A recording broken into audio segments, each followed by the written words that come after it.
The Wilton Diptych is a small diptych consisting of two hinged panel paintings, painted in the style of International Gothic art, the courtly idiom of the late 14th century. This rare example of medieval painting appears to have been created for King Richard II of England, since he is shown as the donor, and takes its name from Wilton House, the stately home of the Earls of Pembroke who owned the diptych for 2 centuries. When opened, the right-hand panel shows the Virgin and Child surrounded by 11 angels set in a meadow studded with flowers, while the scene in the left-hand panel shows a kneeling Richard II in profile, facing the Virgin. His cloak is decorated with his personal emblem of white hearts, along with sprigs of rosemary, the emblem of his wife, Anne of Bohemia. Around his neck is a gold collar decorated with Cytisus scaparius, a common shrub from which Richard's Plantagenet dynasty derives its name. Behind Richard stands his patron, Saint John the Baptist, who is presenting him to the Virgin, and the English royal saints Edward the Confessor and Edmund the Martyr. Each sponsor holds their identifying attribute. John the Baptist holds his symbol, the Lamb of God. Edward the Confessor holds the ring he gave to John the Evangelist. Edmund the Martyr holds the arrow which caused his death in 869.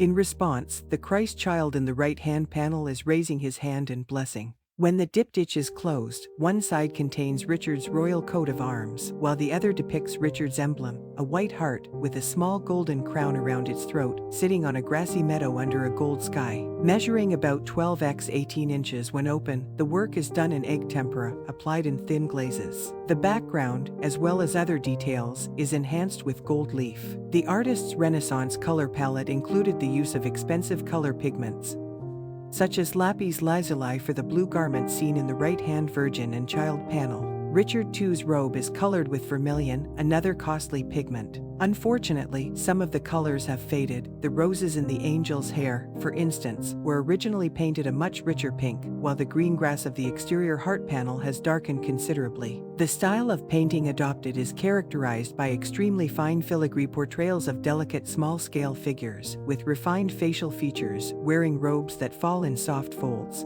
The Wilton Diptych is not dated and there is no written record of when it was painted. Scholars therefore continue to debate the issue, and various theories have been presented. The current consensus is that it was created during the last 5 years of his reign. The date of the Wilton Diptych, as well as Richard's identity, is corroborated by the pennant held by an angel who stands between the king and the Christ child. It bears the cross of St. George, the emblem of England, is topped by an orb upon which sits a tiny map of England, or Ireland, where Richard happened to be campaigning in 1394-5. If the Wilton Diptych was painted between 1395 and 1399, it is clear that Richard did not have long to live.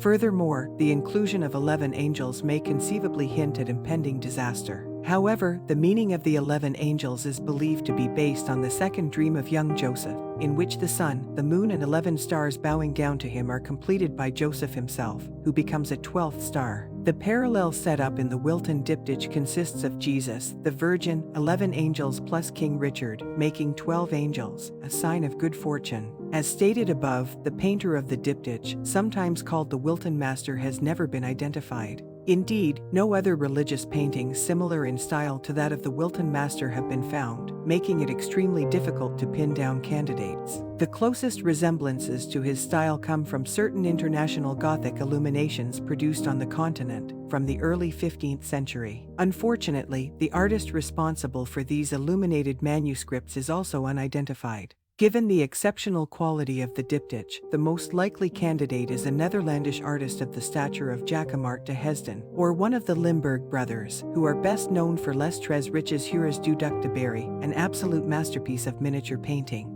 An outside possibility is that he was a Bohemian artist, brought to England by King Richard's first wife, Anne of Bohemia.